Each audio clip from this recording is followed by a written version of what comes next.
marqué le but qui nous a ouvert la porte pour les séries. That's okay now, yeah, they have to. So it's inside the line, there's the shot. Score! Well, how are you? The face-off is inside the line and Bergeron got the shot. Et le deuxième vient de nous donner ses meilleures séries à vie.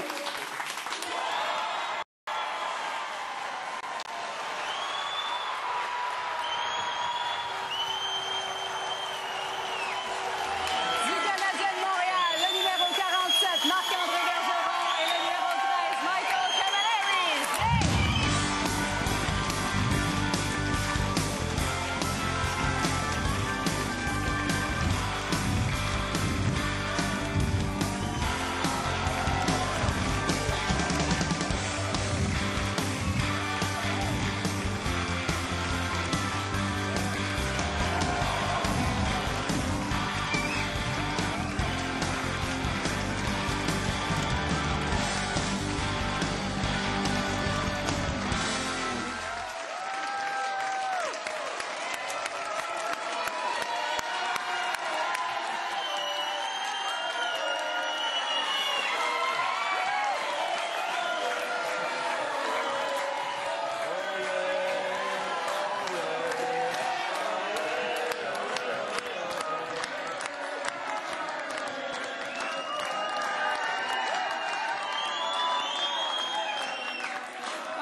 Chanter vous-même. On va juste expliquer aux gens que toi, tu as l'oreillette d'abord, donc tu vas tout comprendre en français, ce qu'on est en train de raconter. On va vous inviter à poser vos questions en français aussi pour pas qu'il y ait de redites. Et toi, tu es tellement analyste que tu vas nous faire un résumé pour pas que ça se répète de ce qu'il va nous dire, donc en anglais. Des phrases courtes, s'il vous plaît. Hein? Des phrases courtes. Ben oui. Mais oui, tu vois, c'est déjà ça. Merci. C'est bon. Oui. D'ailleurs, le français s'en vient parce que tu as déjà le logiciel de français et ton père souhaite que tu apprennes le français. This is true. I got the Rosetta Stone and I'm trying to learn a little bit, so hopefully a little better. Right now, just un peu.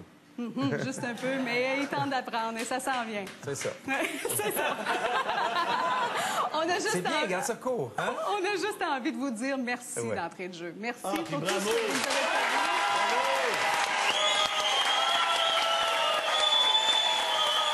Et on a envie d'entendre comment vous l'avez vécu. Ben c'est assez facile à décrire. C'était complètement débile. On l'a vécu, moi, en tant que Québécois, avoir la chance de jouer devant ses partisans, devant ses parents, devant ses amis. Ça a été une chance exceptionnelle que... Des fois, je pensais aux joueurs à la limite russes, tu sais, qu'eux, ça ne pourra jamais arriver à ces gars-là, tu sais. Ouais. Moi, ça se passe chez nous, puis l'accueil des partisans tout au long des séries, là, ça nous donnait, ça nous remplissait d'émotions, puis ça nous a juste le goût de leur en donner plus, dans le fond. Oui. Comment tu l'as vécu, toi? I would say, yeah, a lot of the same for me. I grew up not too far away in Toronto, so I had tons of friends and family here, and just to play in front of the fans here, I'll try my best here. Merci beaucoup aux partisans. Yeah! Les cours de français donnent déjà des résultats, c'est bien. Oh, oui. C'est bien, ça. Et quand vous voyez un Centre Bell rempli là, devant une glace vide, mais devant des écrans avec 22 000 personnes ou presque qui vous regardent, les chansons Locas et compagnie et tout ça, vous devez avoir envie de dire aux autres joueurs qui ont peur de venir à Montréal que c'est pas si pire que ça, dans le fond. Ben là, j'espère que les gars autour de la Ligue se sont rendus compte que cette année, là, que Montréal, c'est une belle place pour jouer au hockey. Puis l'équipe s'est rendue en finale de la conférence de l'Est. Il y avait seulement 4 équipes qui jouaient, fait que c'est plus une raison pour vouloir pas venir à Montréal. Fait que, Et le soir de la défaite contre les Flyers, vous y avez cru sûrement autant que nous, bien que ce soit une défaite honorable, c'est sûr que ça reste une défaite. Quel réflexe vous avez eu? Est-ce que vous êtes allé en gang? Est-ce que vous êtes allé avec vos proches pleurer votre peine à quelque part? Ou quel a été le réflexe humain après une défaite pareille? Qu'est-ce que vous avez fait?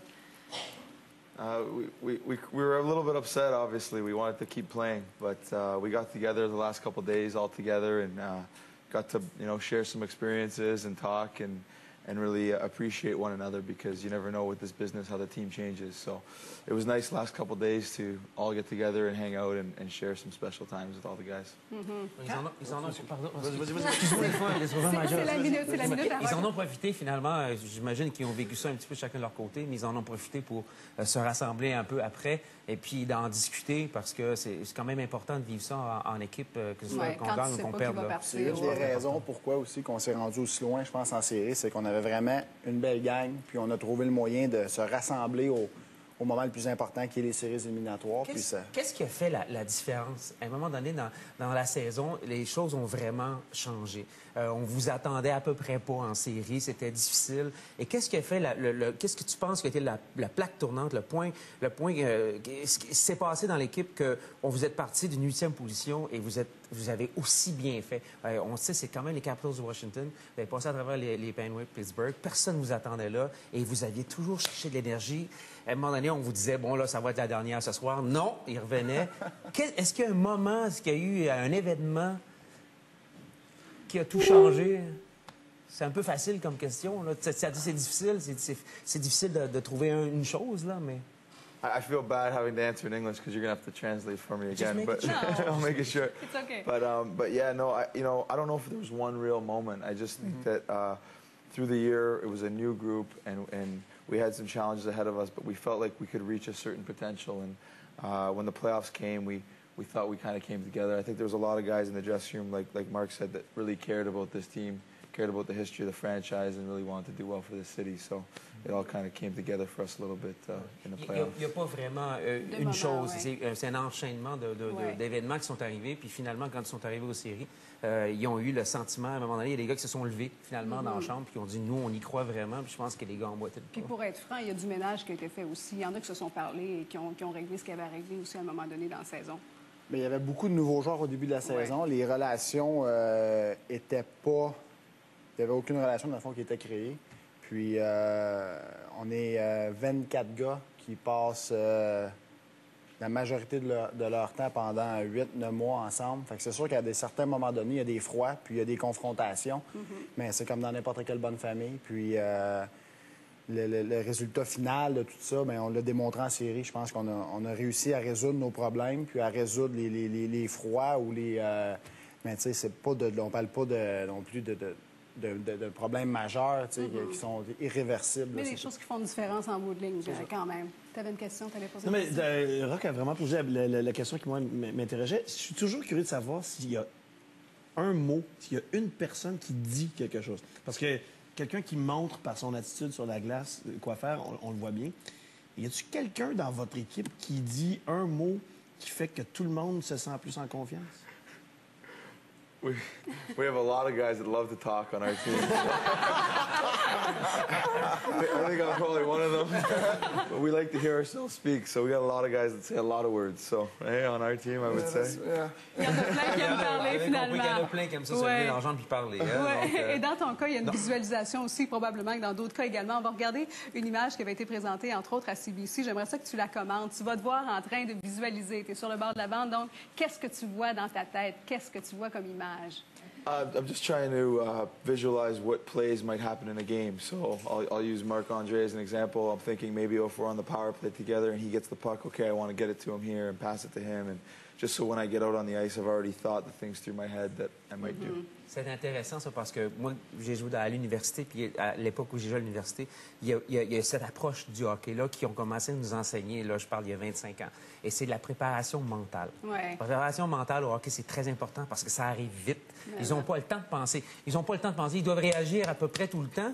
Et puis, s'ils ne sont pas prêts dans la tête, les jambes, les mains suivent pas. Un peu comme les pilotes de course de Formule 1, par exemple, aussi. Hein, on les voit se préparer, ils voient tous les virages, tous les coups de frein, tous les coups de l'accélérateur, combien de fois ils vont changer de vitesse dans tel droit. Ils font la même chose. Ils font la même chose au hockey. Ouais. C'est intéressant. Est-ce qu'il s'est développé des superstitions, des rituels? C'est vrai. Très drôle. Est-ce qu'il s'est développé des superstitions ou des rituels? On voyait que Plekanec était le premier à embarquer. Qu'est-ce qu'il y a eu, à part la barbe qu'on laisse pousser, là? Qu'est-ce qu'il y avait comme rituel ou comme superstition d'équipe? Est-ce qu'il y en avait?